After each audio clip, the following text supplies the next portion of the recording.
నా నోరు మాలిన్యం, నా కళ్ళు మాలిన్యం, నా చేతల మాలిన్యం, నా నడతలు మాలిన్యం, నా తలంపులన్నీ మురికి ప్రభు. కానీ నీ వాక్యంలో చెప్పావుగా, నా ఆత్మని నీకు ఇస్తాను, నూతన హృదయాన్ని నీకు ఇస్తానని చెప్పావు. ఈరోజు నన్ను అలా దర్శించకపోతే నాకు ఈ బ్రతికే చేదుగా ఉంది తండ్రి. నాకు ఈ మురికి బాగలేదు, నాకు ఈ మురికి బ్రతుకు బాగలేదు.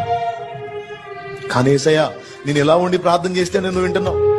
కానీ నేను పూర్తిగా పరిశుద్ధపరచబడి నూతనపరచబడి నిన్ను హత్తుకొని నీ చిత్త ప్రకారం బ్రతికి నేను అడిగితే ఇంకెంత ప్రభావం ఉంటుందో, ఇంకెంత స్పందిస్తావో నా తండ్రి.